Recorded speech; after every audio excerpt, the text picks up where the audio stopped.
What's up guys, Bobgar here, and this is my vlog series where I go over the things that happened in my life over the last week or two. So I missed last week, ended up being really busy with a deadline for work. I ended up working 8 to 10 hours over that weekend. So didn't get a vlog out last weekend, but I did do some things in the last 2 weeks. So about 2 weeks ago, I was supposed to hang out with people and play D&D. They actually canceled, so me and the one person who did show up ended up playing a board game. This is called Terraforming Mars. It's a pretty sweet game, lots of little pieces as you can see. It's kind of an economic game. It reminds me a little bit of like Power Grid or Race to the Galaxy or something like that. Basically, you're all working to try to terraform Mars. You have 3 things you need to work on to terraform it: adding water to Mars, so basically building up the oceans, increasing the temperature so that everything's not freezing, and then increasing the oxygen level. And once all of those get to a certain point, the game ends, and whoever ended up having the most points wins, which is, I guess, theoretically the amount you contributed to terraforming Mars, more or less. So yeah, it was a lot of fun. I like the game quite a bit. I highly suggest it if you like those kind of thinky games. It has a lot of engine building, which is kind of cool, where you have cards that synergize together, and you try to get different cards that synergize well together, or you try to make sure your production synergizes with the cards you have and things like that. Yeah, super sweet game, and a little sad I missed D&D, but that happened. And then the week after that, I'm gonna have to, oh my god, what keeps happening here? I want to focus this. Okay, I figured out. The week after that, we did play D&D. I'm the little pug there because I didn't actually have a good miniature to represent me. I'm actually a wizard. This is us fighting some ghouls in a dungeon. And yeah, we had a lot of fun. We were playing basically the Ravenloft pre-made campaign, and we finally finished our first mission. We finally are about to meet Strahd. That's kind of where we ended, and stuff is happening, and it's pretty cool. I'm enjoying it quite a bit. I'm definitely feeling the woes of being a low-level wizard. Wizards do not get super powerful until a little later in the game, I think. So right now I feel like everybody's much more useful than me, but I do have some cool utility spells. I do have a familiar I get to play around with a lot, so lots of stuff to do. I'm a wizard. We have kind of a battle cleric, so a cleric, but he's focused enough in like battle stuff that he can kind of tank a little bit. We have a paladin, which we figured would be really good considering we're in like the undead land, and we have a monk. That's our party. In this little picture, the battle was about to begin, and we all kind of retreated to this little doorway so that we could make sure they came through one at a time, and the monk, war cleric, and paladin could all fight him in melee while I kind of sat at range fighting him. So that's how that battle worked out. Worked out pretty well for us. What else? Well, this week I did another $10 deck. This week is going to be Grave Pact. Actually, I think before this goes up, the first video of it, the deck will be up. I like this deck a lot. I made it because me and my girlfriend were talking about her decks and wanting to improve some of them. I think she played her version of Grave Pact against me, and I was like, oh, I bet I could like do a pass on it and try to fix it up and figure some stuff out. And I had kind of looked at it a little bit anyway. I was trying to do it as a 10-ticket deck because I just thought it was a super neat card, and her deck with it was super neat. Basically, she used the Grave Pact and the Nether Traders, and hers isn't modern legal. It's just a casual deck she has, so you can call it Legacy if you want to, but basically it's not meant to necessarily be played competitively. It's just like you grab it and you play it with friends.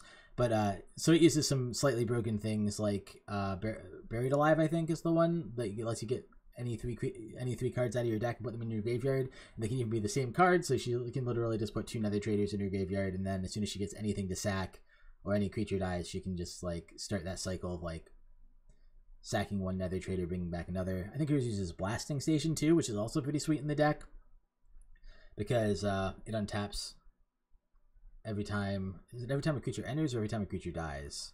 But you sacrifice a creature to do damage. I think it's whenever a creature enters, but that loops with Nether Trader is a super good sack outlet too, and you just do end damage to things. So, yep, that is pretty sweet. And I think the deck turned out really well. The games went pretty well. Obviously, you can watch them over the course of the week, and I was really impressed. I thought the deck was going to be a little too janky to get anything done. I found it to be pretty competitive, so I don't want to spend too long on that because there's going to be a whole bunch of videos on it anyway. Oh yeah, those are all of that I wanted to do, and then I wanted to exit out of... Oh, I need to hit F11, I guess. There we go. Exit out of this. And I turned some of my decks that I had, some of the cards that I had that had spiked into various decks on Magic Online. So I'm working on a Revolt version of Stompy. Somebody suggested I play, so I'm like trying to come up with a list I like. This is probably not the list I'm going to run. In fact, I just was tweaking it kind of randomly this morning and putting wild Nacatls in and being like, maybe I run a single Temple Garden just to make it so I can have 3/3 wild Nacatls really quick. Might be worth it, might not. Probably not. I was just trying some things out.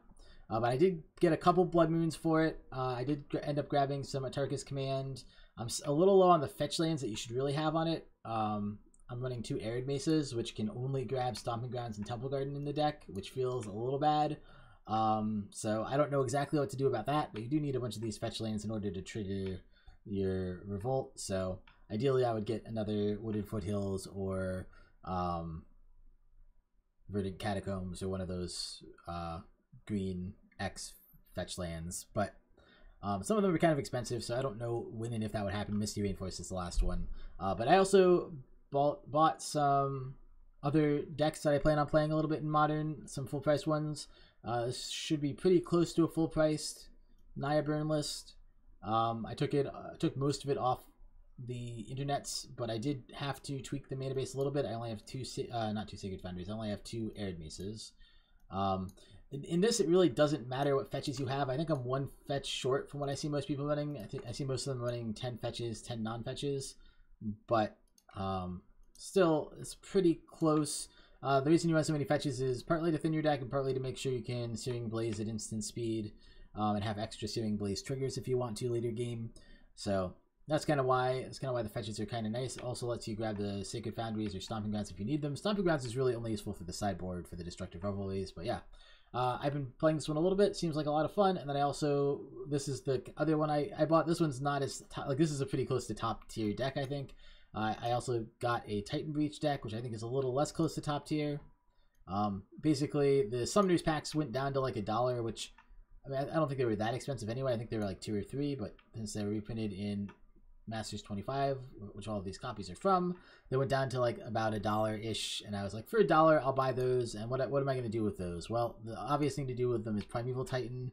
Through the Breach is pretty low right now. It's like 7 or 8, so I was like, all right, I'll grab the Through the Breaches. And I love the fancy ones, even though they're hard to read and a little ugly. I think they look super cool. So running a Titan Breach deck, I decided to slam Bloodbraid Elf in it. Mostly, I've been fighting Bloodbraid Elf in my testing to work really well. It is a little weird when you hit a Summoner's Pact because you usually don't want to cast it, but you still have the vast majority of your hits. I think this is probably like, what, 20 cards? I can't quite tell, but like probably about 10% of your cards you don't want to hit. So it's you know, not 80-90% of the time you get a good hit. So pretty good. And then the top end is a couple other things you can grab with Summoner's Pact, which are occasionally useful. Like sometimes you just go, well, even if I did the Primeval Titan thing, I'm just going to die, so I need to do Hornet Queen to stabilize the board against a slew of attackers, or Woodfall Primus to destroy some super important combo piece that my opponent has. So that's why those are in the deck as one ofs. I'm not convinced about them yet, but I saw somebody running them and I thought it was neat. And then my sideboard's a little janky too, but pretty good. Not a lot for enchantments, other than like Ratchet Bomb and Reclamation Sage can hit enchantments, but Ancient Grudge is only artifacts, but you know, it gives you a lot of artifact hate in just 3 cards, which is pretty nice. I have the Sweltering Suns in the sideboard right now. Most people run in the main board, not sure about it. A couple of Coursers just to get life, and works pretty well in the deck. In the main board, since I'm not running Sweltering Suns, I opted on Tireless Tracker just because I think it's going to be a little better to grind out games, but could be wrong, could be the incorrect decision.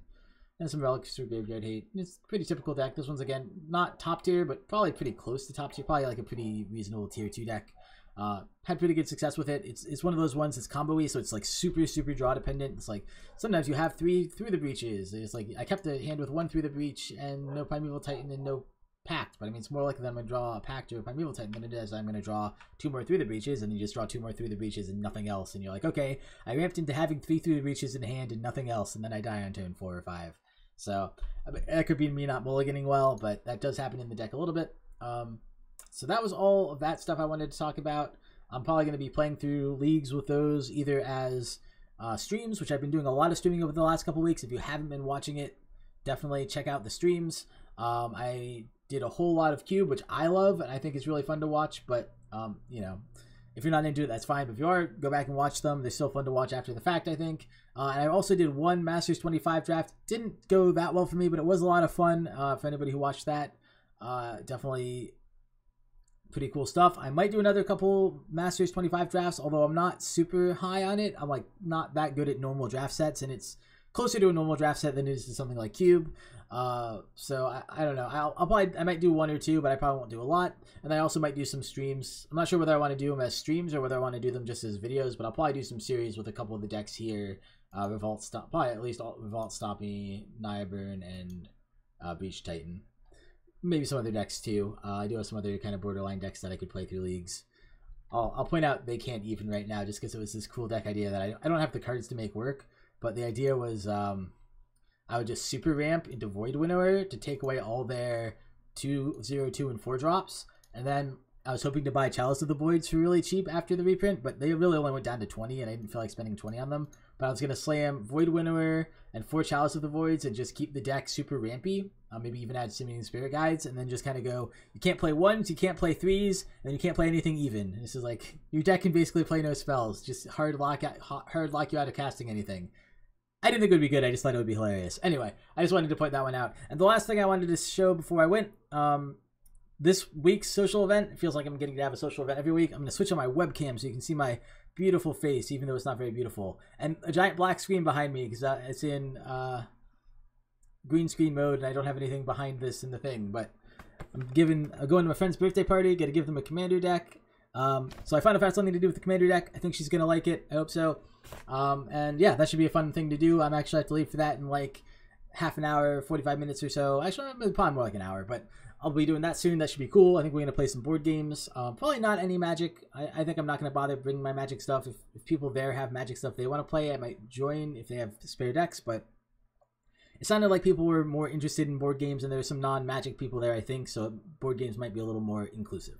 So that's that. And that's all my Magic gaming related stuff for the last week. Work's been going all right. I freaked myself out about the deadline last week, but it didn't end up being as bad as I thought. I mean, work's been pretty tough, a lot of hard stuff to get done, but we're making good progress, and I think it's all going to come out okay. And that's it. Thank you guys so much for watching. I will see you guys next time. Peace. Actually, I have to go down here to click it off.